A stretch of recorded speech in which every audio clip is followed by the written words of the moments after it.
Chapter 9 है हमारा, चढ़ना 6 क्लास। जो ये चैप्टर है एक व्यक्ति की कहानी की तरह ही है, संस्मरण जैसा ही समझ लो। चढ़ना एक व्यक्ति का नाम है जो एक गांव का किसान है, श्रमिक है, मजदूर है, उसके विषय में बताई गई है। जहां पर जिस गांव में बारिश की काफी किल्लत है, बारिश कम नहीं हो रही है, उसके कारण उसका जीवन थोड़ा अस्त व्यस्त हो गया है। और लेकिन वो जो व्यक्ति है वो काफी आशावादी है। इतना होने के बाद में भी वो उस गांव में रुका हुआ है। देखिए, राजस्थान में सदा से ही पानी की कमी रही है। ऐसे में यदि वर्षा न हो तो खेत सूख जाते हैं। हमें पता है कि पानी की आवश्यकता तो हम सभी को होती है, लेकिन पेड़ों पौधों को उगाने के लिए जो पानी की पर्याप्त मात्रा में आवश्यकता पड़ती है। अगर उनमें अधिक पानी होगा तो भी वो नष्ट हो जाएंगे, और पानी की आवश्यकता से कमी होगी तो भी वे नष्ट हो जाएंगे। सूखे की मार झेल रहे ऐसे ही एक गांव का किसान, वो किसान का नाम क्या है? चरना। उसे आशा है कि वर्षा अवश्य होगी। बारिश नहीं हो रही है लेकिन फिर भी उसको एक उम्मीद है कि वर्षा अवश्य होगी। इस रेखा चित्र में ग्रामवासियों के घरों और उसकी अतिथि सेवा का सुंदर वर्णन है। अतिथि सेवा मतलब होता है हमारे मेहमानों को जो हम आने पर जो सम्मान करते हैं उसके बारे में। अतिथि मतलब मेहमान, उनका वर्णन किया गया है। सांवला रंग, नाटा कद, गठा हुआ मजबूत शरीर, चौड़ा माथा, तीखी आंखें, नुकीली नाक और लंबा सिर, तन पर धोती और टप टप टपकता पसीना। ये इसकी दिखने में चढ़ना कैसा लगता है उसके बारे में यहाँ पर बताया गया। उसका रंग रूप कैसा है, दिखने में कैसे हैं, उसके सोच विचार कैसे हैं, वो सबका यहाँ पर डिटेल में आपको टिप्पणी की गई है। अपने जीवन की विषमताओं का मतलब परेशानियों और संघर्षों से जूझता चढ़ना, हाथ में खुरपी लिए, खुरपी होती है जो घास काटने का औजार होता है, उसे खुरपी बोलते हैं, के लिए क्यारियों की घास खोदता फेंकता, काम में तल्लीन का मतलब व्यस्त, यानी वो इस काम में अपने व्यस्त था। किस काम में? घास को खोदने में व्यस्त था। चढ़ना से हुई पहली भेंट ने मेरे मन के तारों को झंकृत कर दिया था। झंकृत का मतलब होता है हिला देना, झंझोड़ देना, किसी चीज पर विचार मग्न होने पर मजबूर कर देना। तो यहाँ पर जो म शब्द आया है, मेरे शब्द जो आया है, मेरे का मतलब है यह जो ये जो कहानी से लिखी हुई है, रेखा चित्र खींचा गया है, उसमें जो लेखिका है उसके बारे में बताया गया है। भेंट का मतलब होता है मिलना। 3-4 वर्षों से राजस्थान में लगातार सूखा पड़ रहा था, यानी कई वर्षों से सूखा पड़ने का मतलब होता है कि बारिश का न होना, यानी बारिश नहीं हो रही थी। लेकिन जो किसान लोग हैं उनके लिए बारिश की आवश्यकता होती है, क्योंकि हम तो थोड़ा ज्यादा पानी पी के काम कर सकते हैं, लेकिन पेड़ों को हमें पर्याप्त मात्रा में किसकी आवश्यकता होती है? पानी की आवश्यकता होती है। लेकिन 3-4 वर्षों से राजस्थान में बारिश नहीं हो रही थी, और जिसके कारण सूखा पड़ा हुआ था। धरती भी सूखकर पत्थर सी हो गई थी। अगर देखिए, अगर पानी अगर उसमें गिरता है तो जो मिट्टी है वो सॉफ्ट रहती है, वरना वो भी अगर कुछ दिन तक आप एक गमले में अगर पानी नहीं डालोगे तो वो जो पत्थर है, वो जो मिट्टी है वो पत्थर का रूप मतलब सूख के इतनी कठोर हो जाएगी, वो पत्थर के जैसे कठोर हो जाएगी। आगे देखिए बेटा, टाइम का थोड़ा ध्यान रखा करो। समाचार पत्र कार्यालय की ओर से मुझे अकालग्रस्त क्षेत्रों का दौरा करने के लिए नियुक्त किया गया। अकालग्रस्त मतलब जहाँ पर अकाल हो रहा था उन क्षेत्रों का दौरा, हाँ देखने का, तो मेरा मतलब ड्यूटी एक तरह से लगाई गई कि मुझे वहां जाकर के उनको देखना है। बेटा, टाइम का थोड़ा बार बार डिस्टर्ब होता है, जो बच्चे टाइम पर आए उनका भी टाइम जाता है।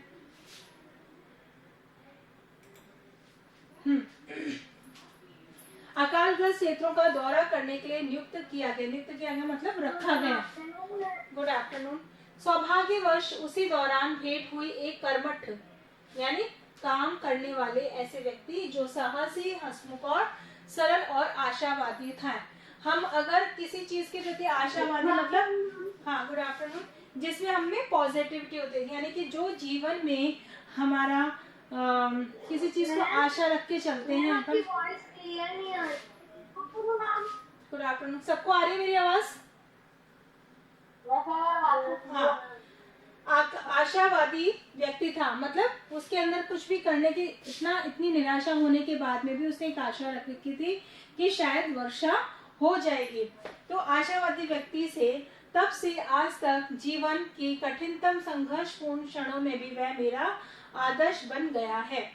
संघर्षपूर्ण मतलब परेशानी के क्षणों में भी वह मेरा आदर्श बन गया है। पसीने से लथपथ रह रहकर सूखी धरती से जूझता, लकड़ियां बटोरता और गीत गाता हुआ चढ़ना बरबस आंखों के समक्ष उपस्थित हो जाता है। समक्ष का मतलब होता है सामने आ जाता है, यानी अब हमारे सामने कौन आता है? जो व्यक्ति में कुछ खास बात होती है, कुछ विशेष बात होती है, वो व्यक्ति हमेशा हमको पसंद आता है। जैसे कि चरना को लेखिका को क्यों पसंद आया? क्योंकि वह सबसे बड़ी बात थी उसमें आशावादी था। इतना सब कुछ होने के बाद में भी वह निराश नहीं हुआ। उस गांव में भीलों के लगभग 40 घर थे। भील एक प्रजाति है, तो वो बोल रहे हैं कि एक छोटी सी जगह है गांव की, तो वहां पर 40 घरों का एक कॉलोनी बनी हुई है। भील जाति का 40 घर बने हुए थे। दूर दूर तक बनी झोपड़ियां और सूखी घास से ढकी पहाड़ियां, इनके बीच से झांकते पत्थर और रेत मानो हरियाली का उपहास कर रहे हो। उपहास का मतलब होता है मजाक बनाना, यानी कि बारिश नहीं हो रही थी तो वो ऐसा लग रहा था कि मानो वो उसका मजाक बना रहे हों। गांव में अधिकांश लोग घर बार छोड़कर, देखिए पिक्चर देखिए उससे समझ में आ जाएगा कि चरना खड़ा हुआ है, आसपास जो पेड़ है वो सूखे हुए हैं, उनमें कोई भी हरियाली नहीं है, और जो जमीन है वो फट चुकी है, यानी कि पानी की काफी किल्लत होती है। इसको देखने के लिए आप गमले में अगर कोई मिट्टी डालेंगे और उसमें बहुत मिट्टी में बिना पेड़ की केवल मिट्टी डालेंगे और बहुत दिनों तक उसमें पानी नहीं डालोगे, तो वो गमले की मिट्टी में भी इस तरह की तरेड़ या दरार चलनी शुरू हो जाएगी। यानी कि मिट्टी में भी पानी की आवश्यकता होती है, बिना पानी के वो भी इस तरह से उसमें दरार आ जाती है। और अधिकतर जो पेड़ बचे वो कैसे हैं? कैक्टस, जिनको पानी की आवश्यकता नहीं होती। दिख रहा है पिक्चर में? आगे देखिए। हाँ, गांव के अधिकांश लोग घर बार छोड़ करके मजदूरी के लिए निकटवर्ती मतलब पास के अपने गांव के आसपास राज्यों में चले गए थे, क्योंकि पानी की कमी होने से लोग वहाँ जीना मुश्किल हो गया था कि अब यहाँ खेती बाड़ी तो हो नहीं सकती है, इसलिए वो छोड़ करके दूसरी जगह चले गए थे कमाने के लिए। राज्यों के में चले गए, बस रह गए थे चरना जैसे कुछ गिने चुने धरती के लाल। धरती के लाल का मतलब होता है जिन्हें अपनी जगह से काफी प्रेम होता है, तो वो उस जगह को छोड़कर नहीं गए। जैसे चरना और चरना की जैसे कुछ लोग नहीं गए थे, जिन्हें धरती से और उनके सुगंध से प्रेम था, जिनका रोम रोम उन रेत के कणों से जुड़ा था, यानी उस जगह से, अपनी जहाँ जगह थी वो उनको प्रिय थी उन लोगों के पास। चरना के बैल ईश्वर को प्यारे हो गए थे। ईश्वर को प्यारे होने का मतलब ये मुहावरा है, यानी मर जाना, क्योंकि पानी की कमी थी, पानी की कमी होने के संग चारा नहीं आता था और चारा न होने के कारण वो बैल मर गए थे। और बची थी एक गाय, उस गाय की भी देखभाल मुश्किल हो गई थी, तो इसलिए चरना ने अपनी गाय को, जो लोग जा रहे थे छोड़ छोड़ के, उनके साथ, उन मवेशियों के साथ यानी उन जानवरों के साथ भेज दिया था कि अगर वो यहाँ पर रही तो बिना पानी के, बिना खाने के वो भी मर ना जाए। उसका हाँ आगे देखिए, शेष रह गए थे सूखे टीले, चरना उसका फावड़ा और खुरपी, यानी खोदने के लिए फावड़ा और खुरपी रह गए थे, बाकी सभी लोग। हाँ, फावड़ा का मतलब होता है, आपने जब मकान बनता है ना, मकान बनता है तो सीमेंट और बजरी को मिलाते हैं, मसाला डालते हैं परात में, देखा है क्या? वो उसे बोलते हैं फावड़ा। कुछ ऐसी शेप का होता है, ऐसा होता है और ऐसा चौकोर सा होता है, तो उसको यहाँ है ना, पेड़ भी काटते हैं। नहीं पेड़ नहीं काटते फावड़े से, ये तो मसाला वसाला कुछ भरने, मिट्टी भी खोदते हैं। हाँ मिट्टी खोदते हैं, जिससे मिट्टी खोदते हैं वो होता है फावड़ा। तो उसने कहा वो उसके नीचे से थोड़ी पतली सी लकड़ी भी निकली रहती है और वो ऊपर से वो आयरन का रहता है चौड़ा सा। हाँ, वो उसे बोलते हैं फावड़ा। और खुरपी होती है छोटे साइज की, जिससे हम घास काटने का काम करते हैं। हाथ में होता है, उसमें भी पीछे की तरफ क्या होता है, हैंडल होता है, और आगे लोहे की पत्ती होती है नुकीली से, जिससे घास काटी जाती है, वो कहलाती है खुरपी। क्लियर हो गया। इन सब से प्रमुख था चढ़ना का अदम्य साहस और विश्वास। मतलब उसके अंदर बहुत अधिक मात्रा में साहस था। ऐसा नहीं कि वो भी निराश हो गया कि पानी नहीं आएगा, बल्कि अपने आप के अंदर विश्वास था कि नहीं, एक दिन बरसात जरूर होगी और ये खेत हैं वो वापस से हरे भरे हो जाएंगे। विश्वास से ऐसा जो धरती को चुनौती दे रहा था। अब यहाँ पे कविता है। महारा रतन राणा एक बार तो अमराणे घोड़ा घेर, अमराणे में बोले सुआ मोर, बागा में बोले मीठी कोयल ची, अमराणे में घोर अंधार, हारे म्हारा सोड़ा राणा। अब यहाँ पर इंद्र देवता को कह रहे हैं कि हे मेरे राणा, एक बार अमराणे मतलब आम के बगीचों में घोड़ा लौटा दो, यानी कि वर्षा कर दो। अमराणे में बोले मोर, सुआ मतलब तोता। तोता जब आम का वृक्ष होता है तो आपने देखा होगा कि आम के वृक्ष पर तोते और मोर काफी रहते हैं। जब वो हरा भरा रहता है तो तोते मोर काफी बोलते रहते हैं। तो वो बोल रहे हैं कि बागों में कोयल बोलती हैं आज भी। लेकिन जब बारिश का मौसम होता है, पेड़ हरा भरा होता है, तो सुआ मोर और कोयल उसके ऊपर पेड़ पर बैठ करके कूकते रहते हैं। लेकिन आज सब जगह अंधकार छाया हुआ है। अंधकार का मतलब है पेड़ों पर पत्ते नहीं है, तो ना तो कोई पशु पक्षी बचे, तो किसी तरह की हलचल नहीं हुई है। ऐसा लग रहा है सब तरफ अंधकार फैला हुआ है। एक बार तो अमराने की ओर घोड़ा लौटा, यानी बरसात कर दो। आगे देखिए, सूखी धरती में लगातार फावड़ा चलना अपने काम में इतना तल्लीन था कि उसे किसी की उपस्थिति का आभास भी नहीं हुआ। जब लेखिका वहां पहुंची तो वो केवल मिट्टी खोदने में व्यस्त था, यानी किसी काम को इतनी तल्लीनता से कर रहा था कि उसे पता नहीं कि कोई उसके पास में आकर के खड़ा हुआ है।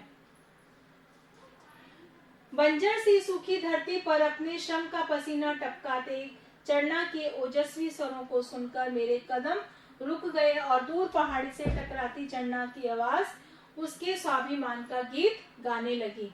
बंजर का मतलब होता है जिस भूमि पर कोई चीज उगती ना हो, उसे बंजर बोलते हैं, है ना।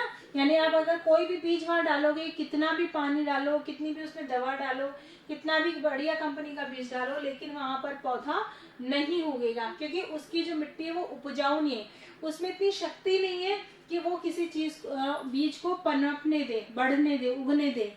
तो वो बंजर सूखी धरती पर अपने श्रम का पसीना टपकाता हुआ चढ़ना ओजस्वी स्वरों में को सुनकर मेरे कदम, ओजस्वी मतलब जोश वाले स्वरों को सुनकर मेरे कदम रुक गए। किसके कदम? मेरे कौन है यहाँ पर? मेरा कौन है? लेखिका। दूर पहाड़ियों से टकराती चढ़ना की आवाज उसके स्वाभिमान का गीत गा रही है। काम करते करते जब वो गुनगुना रहा था, उससे मतलब ऐसा लग रहा था कि वो आवाज जो है, क्योंकि वहां आसपास कोई नहीं रहा था और बल्कि केवल पहाड़ पर्वत बचे थे, तो उनसे उसकी आवाज टकरा रही थी। सूखी धरती में बीज डालने से क्या फायदा? किसने कहा ये बात? किसने कहा ये बात?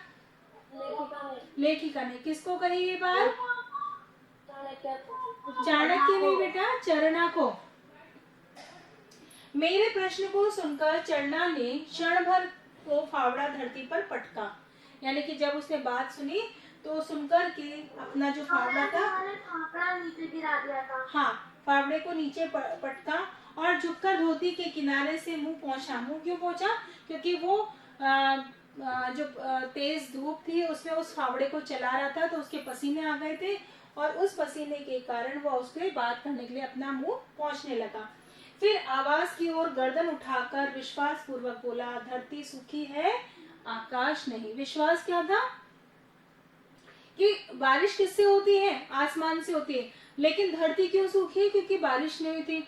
लेकिन उसको ये उम्मीद थी कि धरती सूखी है तो क्या हुआ, एक ना एक दिन बारिश अवश्य होगी और वापस से पहले की तरह हरियाली आ जाएगी।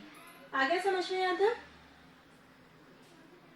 आगे बेटा, हाँ आगे देखिए मेरे प्रश्न, हाँ आगे देखिए मेरे प्रश्न को सुनकर चरना ने क्षण भर को फावड़ा धरती पर पटका और झुककर धोती के किनारे से मुंह पहुंचा, फिर आवाज की और गर्दन उठाकर विश्वास पूर्वक बोला कि धरती सूखी है, आकाश नहीं। अपने श्रम पर ऐसा अटूट विश्वास और इतनी गहनता मैंने उस क्षण तक कभी अनुभव न की थी। अटूट का मतलब होता है जो टूट नहीं सकता। अगर हम जीवन में किसी चीज को विश्वास कर लेते हैं ना कि नहीं ये काम तो मैं कर सकता हूँ, चाहे उसके लिए मुझे कितनी भी मेहनत करना पड़े, लेकिन ये काम मैं छोड़ूंगा नहीं जब तक कि पूरा ना हो जाए। तो ऐसा अटूट विश्वास और गहनता यानी गहराई उसकी बातों में किसको लगी? लेखिका को लगी थी। आगे देखिए, चरना का कथन अब भी मेरे मन में गूंज रहा था। गूंज मतलब होता है जब कोई चीज हम खाली जगह पे बोलते हैं तो गूंजने लगती है। जैसे आप बंद कमरे में बोलोगे तो बाथरूम में कुछ गुनगुनाओगे तो आवाज गूंजती है। और उसने फावड़ा उठाया और पगडंडी से मुझे राह दिखाते हुए बढ़ चला। वह बढ़ रहा था ऊंचाई पर टीले की चोटी पर बनी झोपड़ी, मतलब उसकी झोपड़ी यहाँ थी ऊपर टीले पर थी, तो वो उस तरफ बढ़ता हुआ जा रहा था। पगडंडी मतलब होता है कच्चा रास्ता। जो हम पगडंडी का मतलब जब हम रोज अगर वहां से गुजरते हैं आते जाते हैं तो एक सीधा एक लाइन सी बन जाती है जो कि किसी ने बनाई नहीं होती, लेकिन चलने से वो लाइन बन जाती है, वो पगडंडी कहलाती है। बाहर से साधारण सी दिखाई देने वाली झोपड़ी में प्रवेश कर मैंने सन्न रह गई। सन्न का मतलब होता है एकदम स्तब्ध रह जाना, कि कुछ मतलब कुछ बोल नहीं पाना, एकदम से शांत भाव से किसी चीज को ध्यान से देखना। झोपड़ी की दीवार पर गेहूं और चूने के हाथी घोड़े मोर और फूल पत्तियों के कलात्मक चित्र बने हुए थे। किस पर बने हुए थे? दीवार पर। किससे बने हुए थे? गेरू और चूने से। गेरू क्या होती है? लाल रंग की मिट्टी होती है, और चूना मतलब सफेद रंग का, जो कि हम घर में दिवाली के टाइम पुताई वगैरह के लिए काम में लेते हैं, घर की दीवारों पर रंगने के लिए काम में लेते हैं, उसे बोलते हैं। उससे ये सब चीजें कलात्मक यानी चीजें बनी हुई थी, है ना, क्रिएटिविटी जिसको आप बोलते हो, ऐसे समझ जाओगे। मानो किसी निपुण कलाकार ने उन्हें अपनी कूंची से रंगा हो। कूंची का मतलब क्या होता है? ब्रश। ब्रश ब्रश आप जब ड्राइंग करते हो तो ड्राइंग करते हो किससे करते हो? ब्रश से तो कलर करते हो, तो वो जो ब्रश होता है वो कूंची कहलाती है। जब हम पुताई करते हैं तो हाथ में ब्रश से करते हैं, तो वो भी कूंची कहलाती है। झोपड़ी के भीतर की दीवारों पर मिट्टी की लिपाई से अंकित कलात्मक भित्ति चित्र। भित्ति चित्र पर वो का मतलब होता है दीवार पर बनाए जाने वाले चित्र भित्ति चित्र कहलाते हैं। जमीन पर बिछी चटाई और कोने में रखा कुटी मिट्टी से बना बड़ा सा बर्तन, 2-4 बर्तन, चूल्हा, एक पोटली, यही थी चरना की कुल पूंजी। यानी कि उसकी झोपड़ी में कितना सामान था? एक चटाई थी और मिट्टी से बड़ा बना हुआ बर्तन, चूल्हा और कुछ छोटे मोटे खाने पीने के बर्तन और एक पोटली। ये सब चीजें चरना के किसमें रखी थी? झोपड़ी में रखी हुई थी। चरना किसने बनाए थे ये सब चित्र? कौन पूछ रही है? लेखिका पूछ रही है। किससे पूछ रही है? चरना से पूछ रही है। किस चीज के लिए पूछ रही है? चित्रों के बारे में पूछ रही है कि ये चित्र जो दीवार पे बने हुए हैं ये किसने बनाए थे। क्लियर हो गया यहाँ तक? यह सुनते ही वह मानो किसी कल्पना लोक में पहुंच गया हो। जब लेखिका ने उससे ये बात पूछी तो मानो कि वो कल्पना मतलब इमेजिनेशन, सोचने लगा, कहीं खो गया वो। और देखिए ये लेखिका है, सरकारी है, इसके देखो आई कार्ड भी लगा हुआ है, देख सकते हो, पहचान पत्र जिसको बोलते हैं, है ना। ये चरना है और ये चरना के घर की दीवारों पर बने हुए जो भित्ति चित्र है वो सब बने हुए हैं। ये चटाई है, ये पोटली है, ये चूल्हा है, ये कुछ बर्तन है। क्लियर हो गया? आगे देखिए, टाइम थोड़ा सा ध्यान रखना आप लोग, है ना, 3:45 तक है। उसी ने सब बनाया है बाईसा। उसी ने किसने बनाया? चरना की पत्नी ने ये सब चीजें बनाई थी, जो कुछ समय पहले जिसकी मृत्यु हो गई थी उसके लिए ही ये कह रहा है कि उसी ने ये सब बनाया है। बाई साहब, बाई साहब किसको बोल रहे हैं? जो लेखिका वहां पर आई थी उसके लिए। हो गया? चलो 2 मिनट और कर लेते हैं ये वाला चैप्टर, मतलब यहाँ तक। ओके, तो जिससे कल नया 64 पे आ जाएंगे। हाँ, वही बनाती थी सब 2 साल पहले राम जी को प्यारी हो गई। राम जी को प्यारा होने का मतलब भी क्या होता है? मर गई, वो मर जाना था। हाँ, मर जाना, यानी उसकी पत्नी मर चुकी और बेटा भी साथ ले गई, और उसका जो बेटा था वो भी मर चुका। साथ ले जाना मतलब वो भी मर गया था। बड़ी भली थी वह, हाथ में जादू था उसके, मिट्टी छू ले तो मिट्टी बोलने लगे। ये चटाई ना उसी की हाथ की बनी है। वो कह रहा है कि वो काम करने में इतनी होशियार थी कि जैसे ही वो किसी काम को हाथ लगाती थी तो मानो इतना फास्ट काम करती थी कि पूरा हो जाता था, और अगर मिट्टी को छू ले तो मिट्टी भी मानो बोलने लगे। मिट्टी बोलने का मतलब होता है वो इतनी खूबसूरत चीज बनती थी जैसे कि मानो वो असली की हो। और चटाई भी उसी के हाथ की बनी है। ये क्या है? बांस की छाल से क्या टोकरे, क्या चटाई बुनती थी, हाथ लगाया नहीं कि चटाई पूरी, ऐसी बिजली की सी फुर्ती थी उसमें। फुर्ती मतलब का मतलब होता है फुर्ती, कोई काम फटाफट चुटकियों में कोई काम हो जाना फुर्ती कहलाता है। जमीन पर उकड़ू बैठकर चन्ना के चेहरे पर क्षण भर की निराशा का भाव आया। क्यों? कि वो निराश हो गया। निराश क्यों हो गया? कि जब वो पत्नी से जब बात हो रही तो उसको बड़ा उसकी याद आई, उसको फील हो रहा था, दुख हो रहा था, इसलिए वो थोड़ा सा क्षण भर के लिए निराश हो गया। परंतु फिर भी उसकी आंखों में चमक थी, मानो वह अपनी पत्नी की उपस्थिति अब भी महसूस करता। उन सामानों के जरिए उसको लगता था कि उसकी पत्नी यहीं कहीं आसपास उसके पास में है। और ये सब बर्तन ना उसी ने बनाए थे कुटी मिट्टी से। मेरी दृष्टि सामने अनाज रखने वाले बनाए गए बड़े से गोलाकार बर्तन पर टिक गई। मिट्टी से बने हुए बर्तन पर गेरू और सफेद रंग से बहुत बारीकी से बेल बूटे बनाए हुए थे। सच में उसके हाथ में जादू रहा होगा। मुझे लगा कि जब उसको लगा कि उसने उसके द्वारा बनाई चीजों को देखा तो बहुत खूबसूरत खूबसूरत चीजें बनी हुई थी, तो उसको लगा कि यह कितनी अच्छी चीजें बनाती होगी। और उस जो बड़ा सा बर्तन था उसके पर इतना लेट कौन आ रहा है भाई? अब जब छोड़ने का टाइम है। उसका गुदा हुआ चेहरा ऐसा फूल सा दिखता था कि धानी गांव के लोग देखते ही रह जाते। यानी काम में तो होशियार थी, उसके साथ साथ वो बहुत सुंदर भी थी। तो मतलब कोई चीज सुंदर होती है, जब उसको आप मार्केट में जाते हो कोई चीज सुंदर दिखती है तो ऐसा लगता है ना उसको देखते ही रह जाए। तो इसीलिए वो कह रहा था कि उसकी जो चेहरा था बहुत खूबसूरत था, तो पूरे गांव के लोग उसको देखते रह जाते थे कि कितनी सुंदर है। चढ़ना उस समय अपने सुनहरे अतीत में तल्लीन हो गया। सुनहरे अतीत में मतलब बीते हुए टाइम में।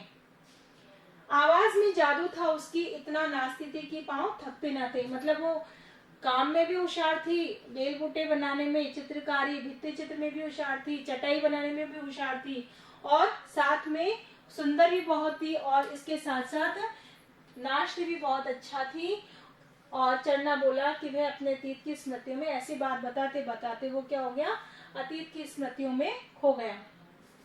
एकाएक चढ़ना उठा और झोपड़ी में एक और रखी चक्की के समीप रखे बर्तन की ओर बढ़ा और बर्तन से लुढ़क कर मांड निकाला। कटोरी में मांड के लिए नजदीक आ बैठा। ये हम कल पढ़ेंगे। ओके, चलिए। मैम